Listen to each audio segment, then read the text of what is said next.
Good morning, everybody. I've been using this one every day. Have not made a new one, but it will be there soon. Welcome to the pottery. A different kind of, well, at least start of a video. And that has a reason.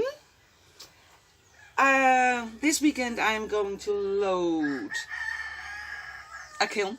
Those are some of the pieces that are going in there. There's more down there. And I'm going to single fire this load. And this morning I was checking my channel and I saw some comments that I didn't respond to. I'm sorry. I do try to respond to all of you, but you know, if your comment slips through the cracks, I'm sorry. Don't take it personally. But this one prompted me to do this video. And it was a comment from months ago. I think it was during the, you know, the pre-Christmas stress thing. And I talked about single firing. And Michelle, hi Michelle, sorry, but here you are. You prompted me for a video. She asked about it.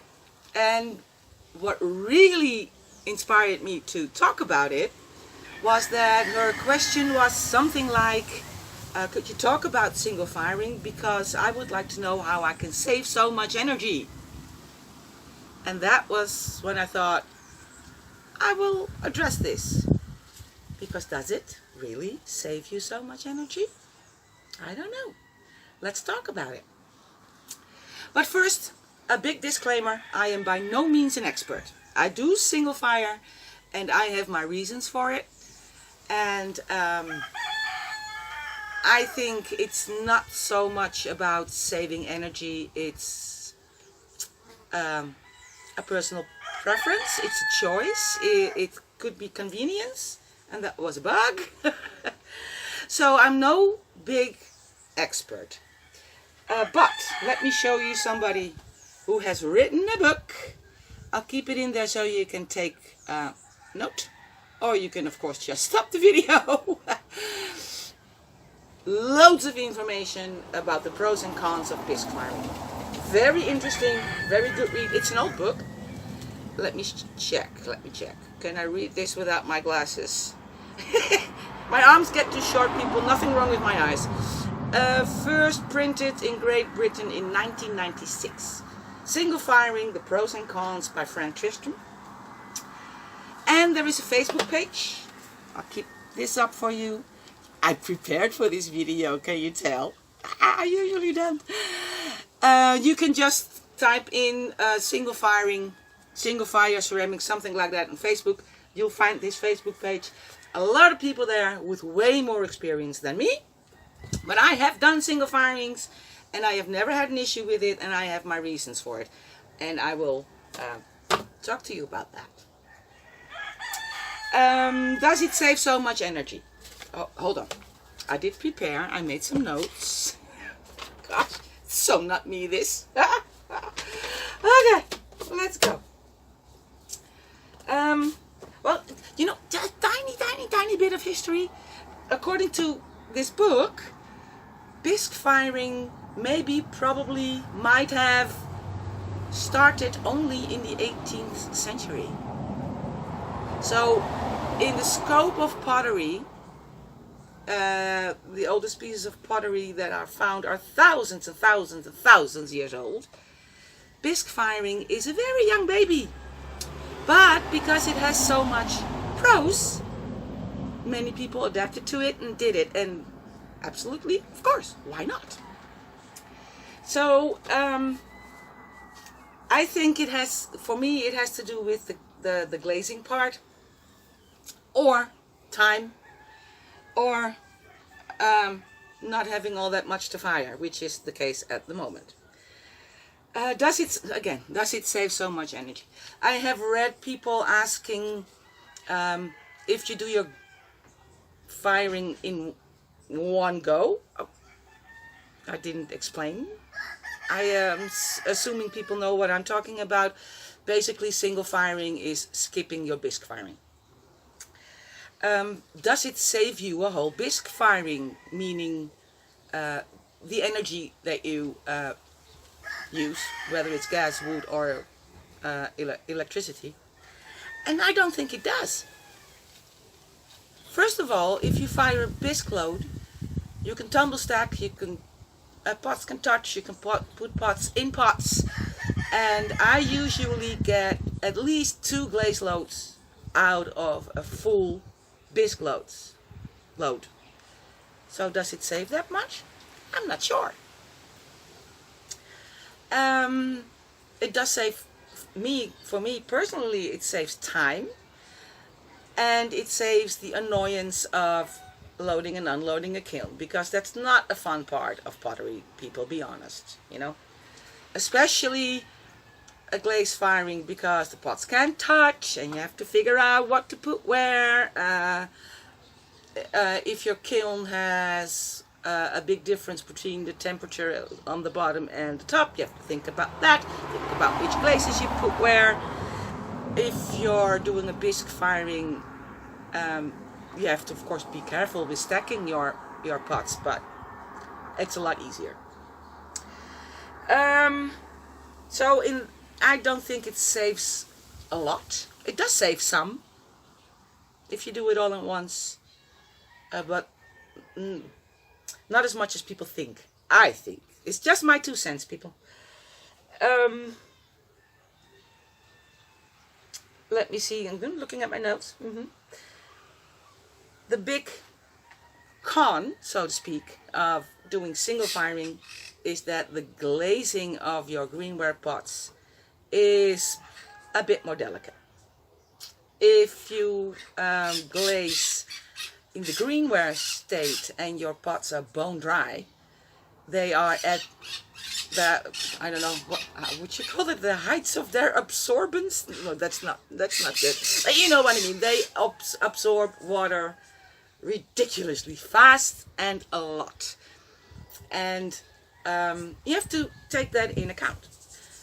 I would not take glaze tongs and grab a bone dry mug and dunk it in my bucket. It will deteriorate. It will dissolve into your glaze and not good. So if you bisque fire, the whole glazing process is way easier. Your pieces are not that fragile anymore. If you glaze at the leather hard state, your pieces are also a little less fragile than in the boneware state. A bone dry state, excuse me. But you'd have to adapt your glaze a little bit. If a bone dry pot absorbs a lot of glaze, or water actually, which sucks the glaze onto the surface of the pot, you'd have to thin out your glaze a little bit. If you glaze your pot in the leather hard state, there's still moisture in there, it doesn't absorb that much, your glaze can be a little bit thicker.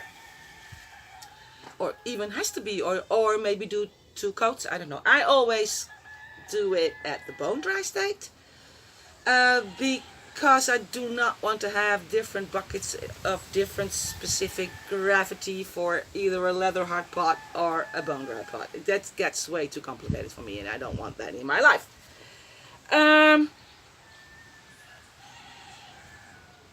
Do I have anything else? I think that's it.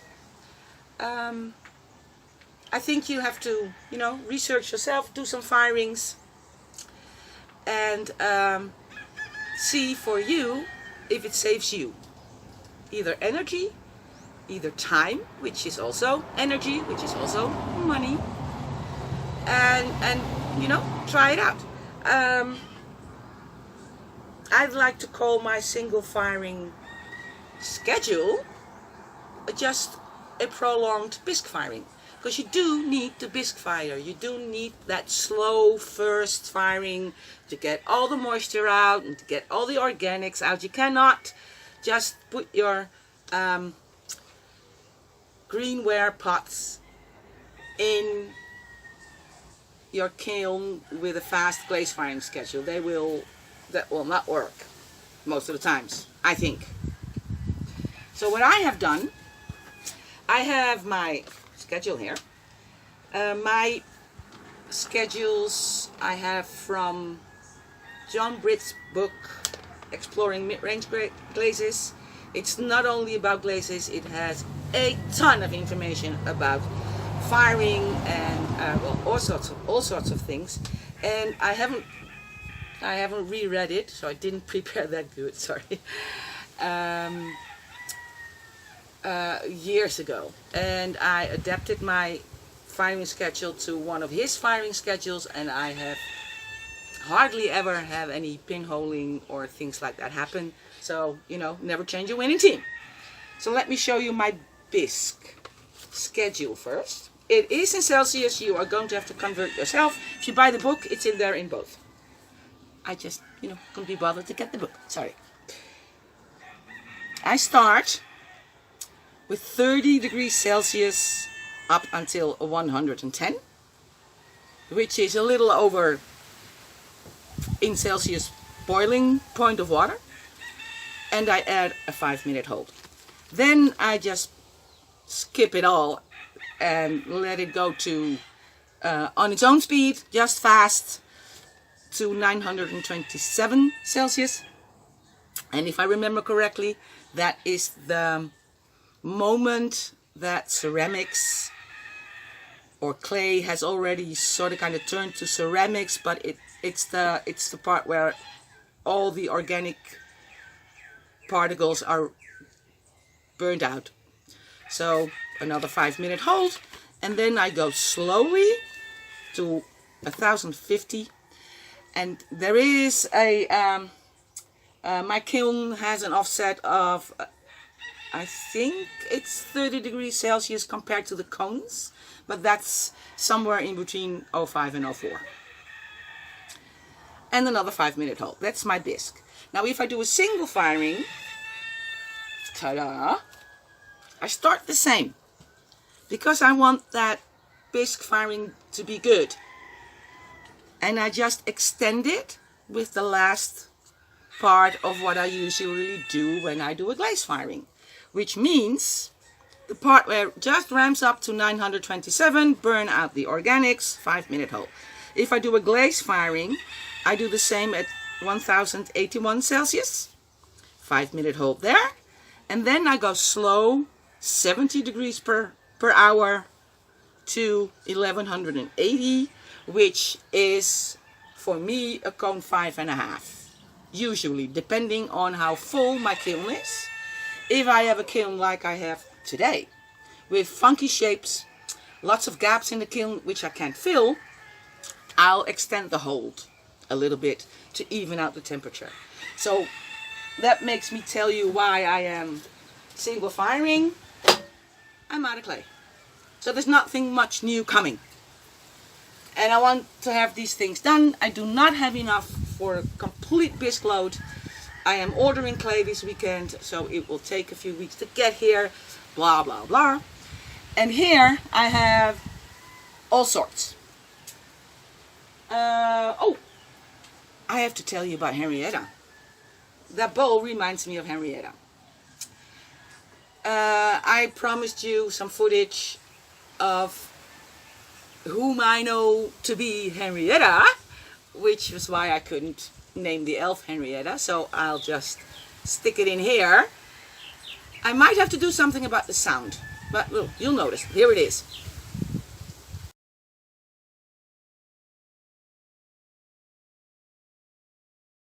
I promised you to show you who is Henrietta. This is Henrietta. You should have heard her. She's absolutely adorable. This is her owner, Dawn. Hello, Dawn. Hello, everybody. And I made her this for safe travels on the way. She might need it. Again, that wasn't in the picture. So they are going to, you know, give her a little TLC. So, yeah, that's why Henrietta was not the name, and it became Henrietta. Okay. That friend, Dawn, she's crazy. Hold on, let me show you.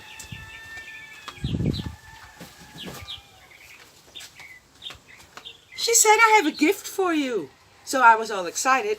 Look, a whole box, oops, of glazes. Now, Dawn is not a ceramicist. She's a dear friend, and she has done some workshops. She has made some very beautiful things here. But she doesn't know about the different kinds of clays and the different kinds of temperatures. And these jungle gems by Mako are for low firing. So I first was like, but then I did some research, and you can get amazing results with these at cone 5 or 6. So that bowl is a bowl that I made many moons ago.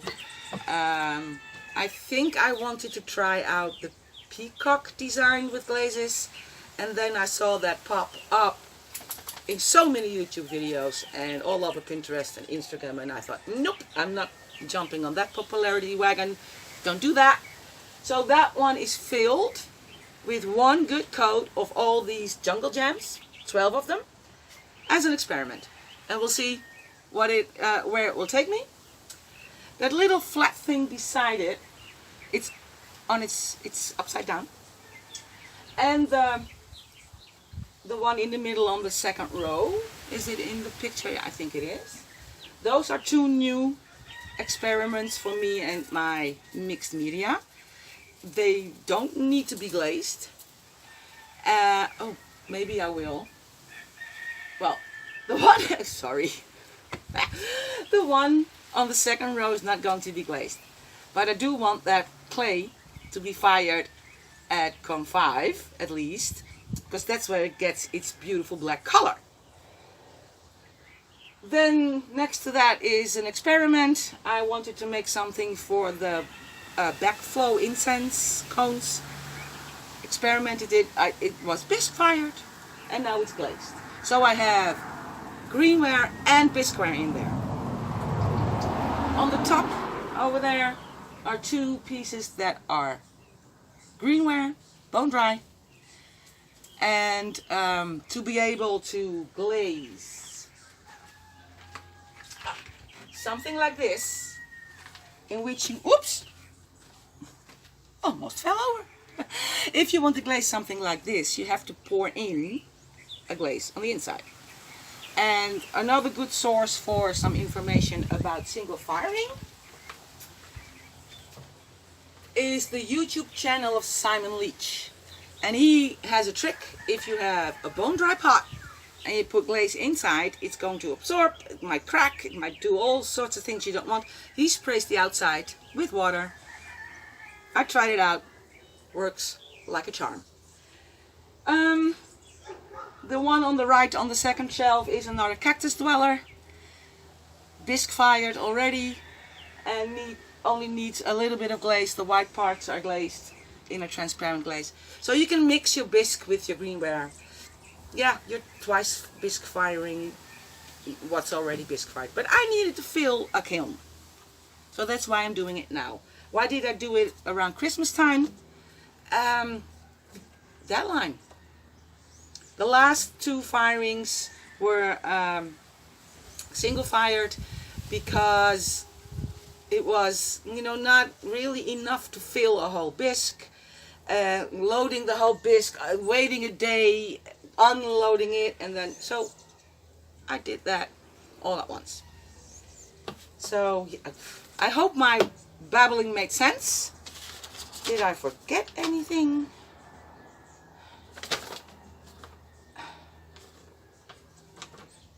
I don't know. I don't think so.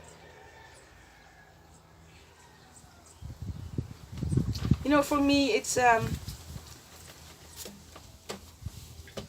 skipping the hassle of loading and unloading means a lot for me. It's not a part that I like very much. If I do glazing with a brush, don't like that very much either. So I can brushing on a glaze on a greenware pot is easier than having to dip or pour. So you just have to be careful because your greenware is so fragile. So that, yeah, I guess that's it. Read this book. and go onto the website. There's so much information there, way more than I can share with you, but those are my thoughts, my 2 cents, and I'll get loading and I'll stick the unloading right after this. See you in a bit. I'm back. I wasn't done. While I was loading the kiln, I thought of a few more things that are important. First of all, let me show you that bowl with the jungle gems. Just, you know, that we have a comparison when it gets out of the kiln later in the video. But I was thinking of it while I was handling this one. If you do bisque fire, which of course I usually do as well, the biggest advantage of that is that you can store your pieces easily. You know, greenware, fragile, bisque fire, you can stack them, you can, ooh. So that's one of them. And I'll put this one in the kiln. There she goes. Excuse me.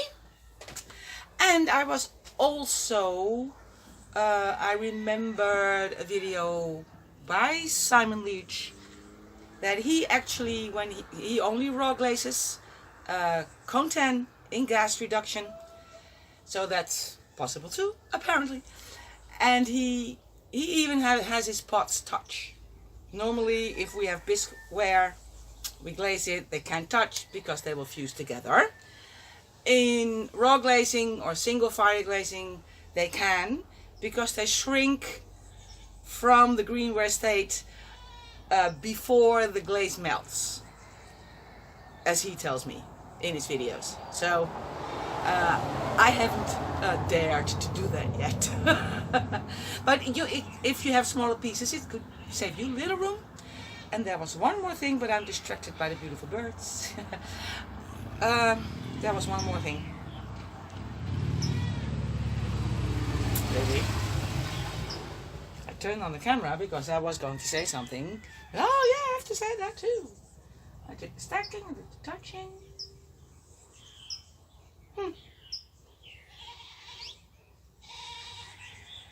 Old age is kicking in early. Don't remember. I'll get back to you. Of course, you still need to clean your bottom. We potters like clean bottoms, no glaze on the bottom. A little bit more delicate in greenware. I have raw fired mugs with a foot ring. Can you wax the foot ring? Yes, you can. Makes the whole cleaning up, has even more pros than using wax on your bisqueware, because it's less fragile and it's easy to get the glaze off your foot ring without distorting what you've just made.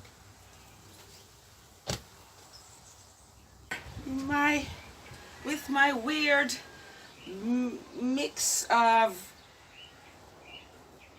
pots in my single firing. Where to start? I think I showed you this one. Little butt vase that I glazed while in the greenware state. Bone dry.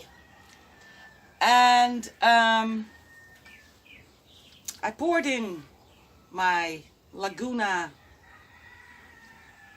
MS29 clear bright, or bright clear, which is already thinner than their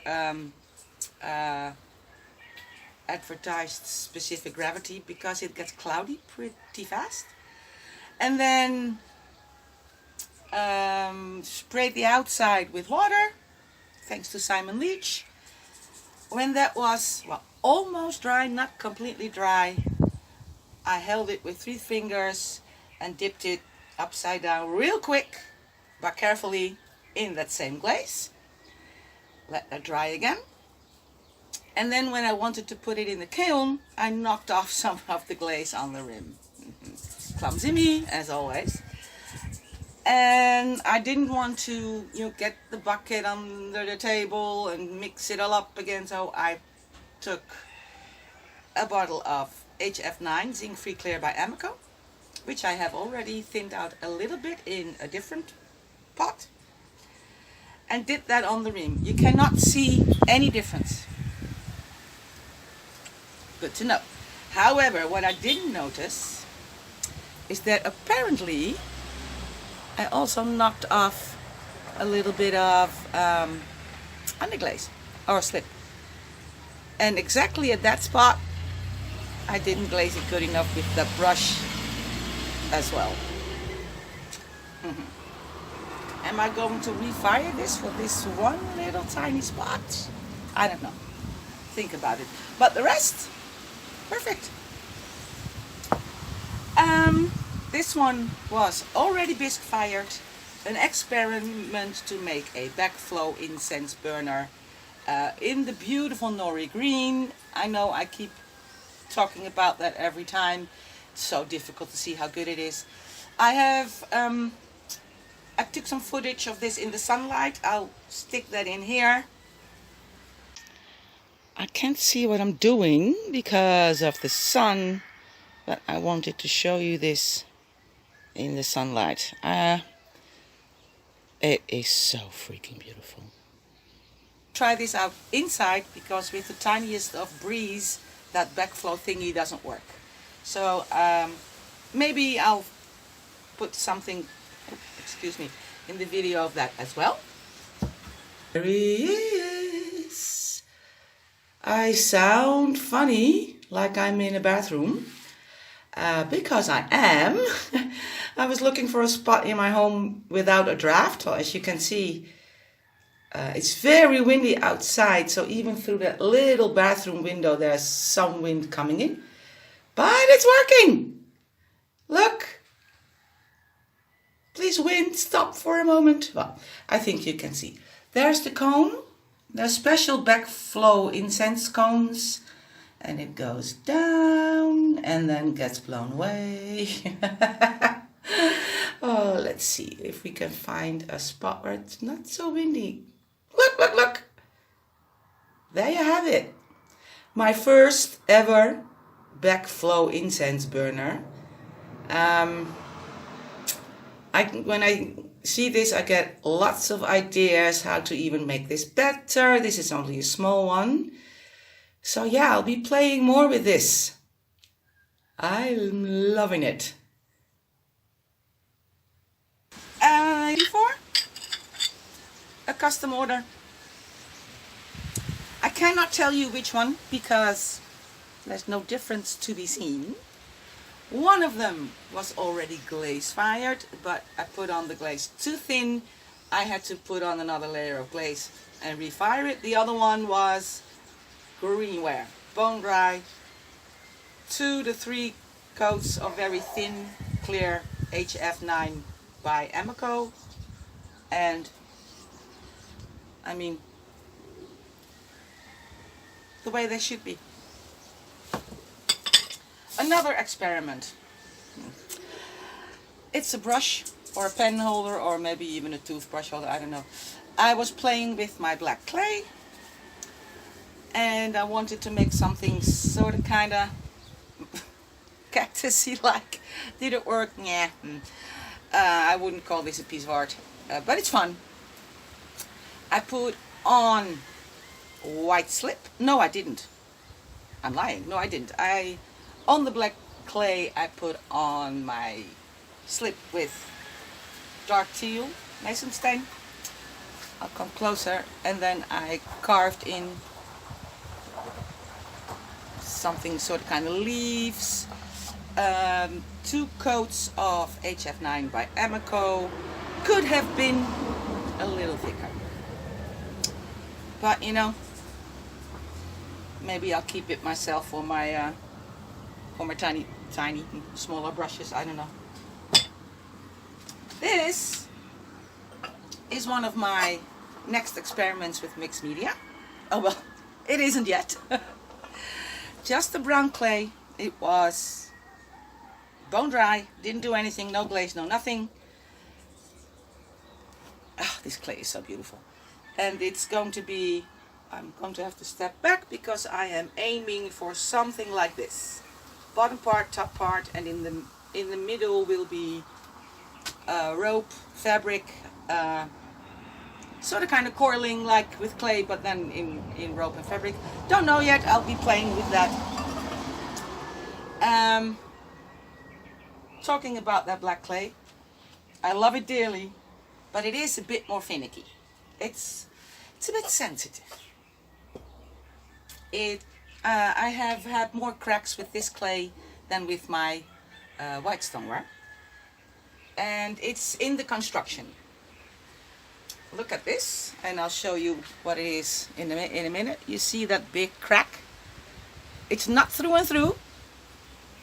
It's where I attached this onto this, and if it's not the same dryness, or if you do not connect it well enough, it will come loose or dry off. Or it had this crack in the bisque, but because she is who she is, I don't mind, because she's not for sale. Meet Carmen, another Cactus Dweller with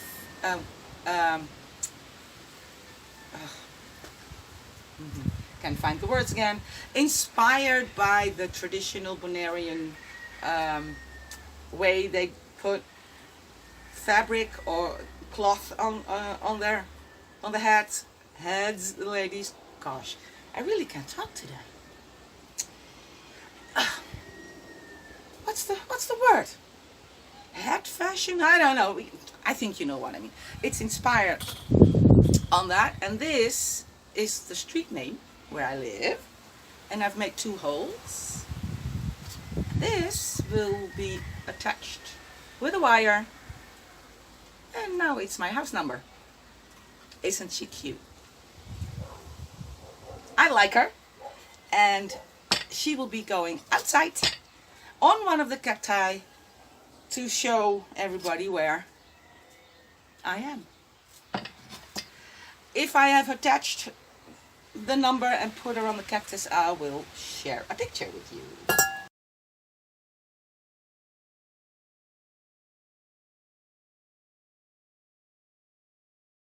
I wanted to make a Pinter Spell. Now you know I'm all about bright colors. What you doing? This is some kind of understated experiment. This comes with it. This was fired in a different firing. So you have your palette and your bowl for your water with some cutouts for your brushes. And it's just a clear glaze, the same Laguna glaze. But on top of that, I did some interactive pigments by Georgie's. This is the wormwood, and I love that understated rustic look. I think it's lovely, and of course I wanted white or whitish because it's a watercolor palette, so you need to be able to see what you're doing. And I didn't want to do too much else to distract from somebody who will be mixing their paints. However,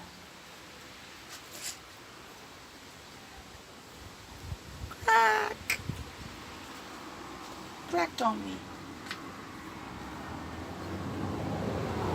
So I'm not that happy. I thought it would crack there because I made a slab, a bit of a thick one, and pushed in with something like this, where you can put your blobs of watercolor and then you can mix right there. I think I know somebody who would like this as a gift. It will find a home. And then there's the experiment with the jungle gems. I am very pleasantly surprised. There it is. This was one good coat of all the 12 that were in that box. And you know, personal taste, some I like, some I don't. But fired to, let me show you, I saved the cones this time. Cone 5, all the way over. Cone 6, starting to melt. So this, let's say it's 5.5. which I always aim for, 5.5, 6, especially when I have mugs, so I'm sure they are vitrified in 1 week. I took a picture, well, I tried anyway, in the sunlight, so you can see it better. Which one? Switch the camera. This is now laying flat on my workbench. As you can tell, these are glazed and this is not yet glazed. This is so old. It has been waiting to be glazed for I do not know how long, 2 years maybe. So there you go, one of the big pros on bisque firing. You can stack your things very easily and take them out, take off the dust, and you'll be good to go. Now I have, in this firing I had a few of these. Perfect for filling up gaps. And I am going to experiment, that's why I took it out, with these on top of this. And this of course is not, it's still, this was in the period that I was first making my own colored slips. Some are underglazes like the skin tone, which I think is horrible, but never mind. Never mind the drawing is not that good either. It was and is an experiment. And I was inspired at that time by Mary Susan Kate. And I think you can find her on Facebook. She was a painter, or is, for I don't know how long, 40 years. And then she started ceramics, and she really does paint with glazes. She makes the most beautiful tiles. And she's a very good drawer and painter. And she uses the glazes and even decals as paint, so to speak. She fires her pieces several times. She puts on low fire glazes on top of mid fire glazes, and she makes astonishing work. So that was what I was inspired by, but you know, halfway through I stopped. But now I think I might continue, as I am, you know, still waiting to order clay and do some other things. So yeah, stay tuned for that. And I guess that's all for today. So yeah, people, that's it. A new Cactus Dweller, some fun experiments, and more experimenting with single firing. As I said before, I'm not an expert, but I'm starting to love it more and more and more. Especially, let's, you know, recap a little bit my thoughts, because I might have been blabbering a bit too much at the beginning. I don't know, we'll see when I edit the video. Does it save you energy? Maybe a little bit, because of you can fill up your bisque load to the brim, and if you're glaze firing, you still have to get from room temperature through the bisque fire temperature anyway.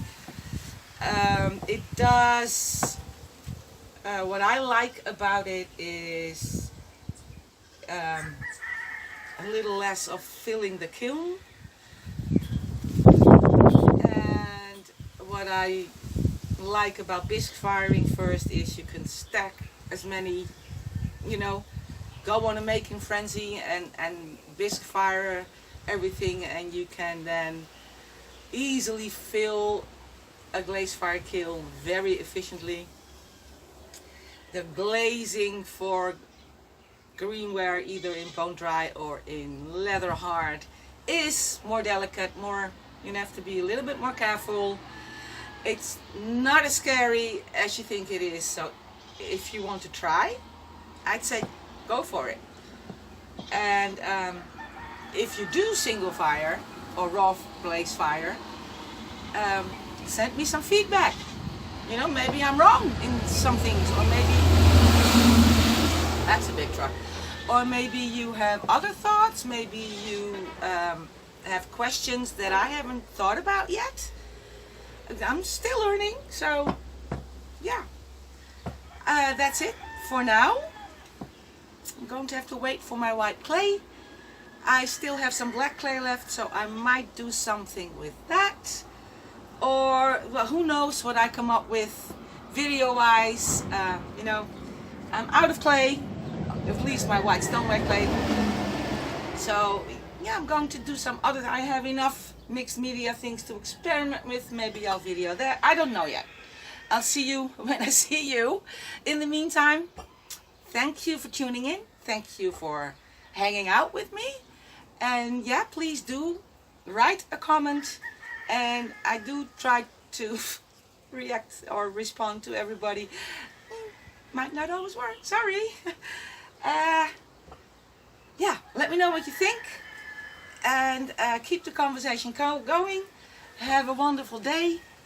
Stay healthy. Stay safe. And be nice to each other. And I'll see you when I see you. Bye bye.